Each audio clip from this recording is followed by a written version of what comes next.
दोस्तों ये कहानी एक साउथ के हॉस्पिटल की है। उस हॉस्पिटल में बहुत सालों से एक लड़की काम कर रही होती है, उसका नाम सुनीता होता है। तो सुनीता ने वहाँ पे हॉस्पिटल में कुछ बातें सुनी हुई होती है डरावनी, जैसे कि इसके कॉरिडोर में भूत रहता है, भूतनी रहती है। लेकिन सुनीता इन चीज़ों पे विश्वास नहीं करती। तो एक दिन उसकी नाइट शिफ्ट लग जाती है और नाइट शिफ्ट में जैसे ही वो वॉशरूम में फ्रेश होने के लिए जाती है और वहाँ पे वो यही बातें सोच रही होती है।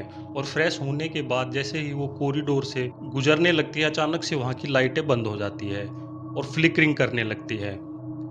तो सुनीता के दिमाग में पहले तो वही बातें घूम रही होती है और फिर वो लाइट जैसे ही फ्लिकरिंग करने लगती है तो अचानक से वो डरने लग जाती है और धीरे-धीरे डरती-डरती वो वहाँ से गुजरने लगती है। तो अचानक से उसे कुछ आहट सुनाई देती है, तो सुनीता और ज़्यादा घबरा जाती है। और जैसे ही वो पीछे मुड़ के देखती है तो वो घबरा जाती है। दीवार के पास एक लड़की बैठी हुई होती है और वो रो रही होती है। तो सुनीता डरते-डरते उसके पास जाने की कोशिश करती है और जैसे ही उसे छूने वाली होती है, अचानक से वो लड़की गायब हो गई।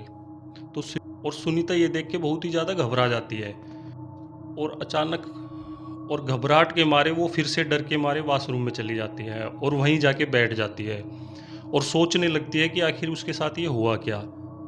लेकिन सुनीता ये भी सोचती है कि यहाँ पे पूरी रात बैठना तो पॉसिबल है नहीं, क्योंकि यहाँ पे बिजली भी नहीं आ रही।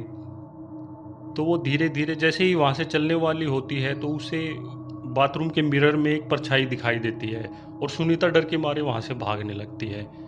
और जैसे ही वो भागते-भागते कॉरिडोर में पहुँचती है, तो वहाँ पे उसके पीछे एक लड़की पीछे-पीछे चलने लगती है।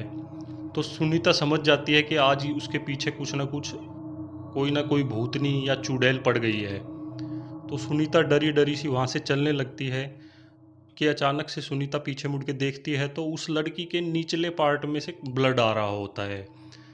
तो सुनीता ये और ज़्यादा घबरा जाती है और वहाँ से भागने लगती है और जैसे ही वो भागने लगती है तो उसके सामने अचानक से वो लड़की आ जाती है और उस लड़की को देखते ही सुनीता बेहोश हो जाती है।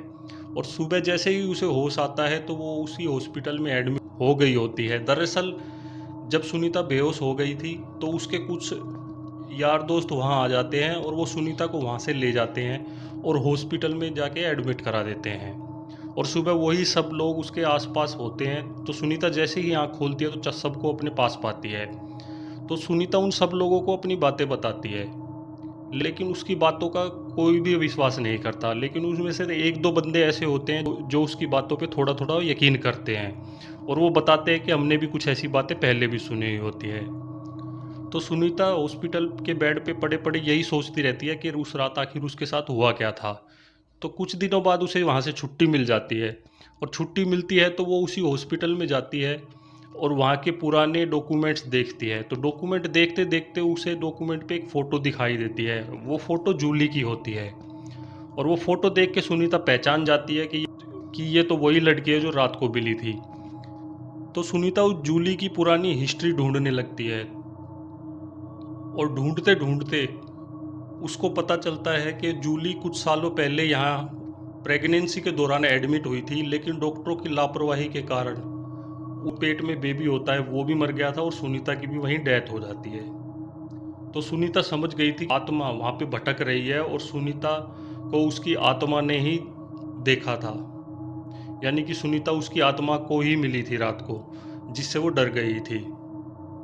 तो दोस्तों ये कहानी यहीं ख़त्म होती है और ये कहानी कुछ लोग कहते हैं कि बहुत सच्ची है, कुछ लोग कहते हैं झूठी है, कुछ लोग कहते हैं बनाई हुई है। तो जो कहानी थी वो मैंने आपको सुना दी। अगर आपको वीडियो पसंद आई है तो सब्सक्राइब कर लेना भाई।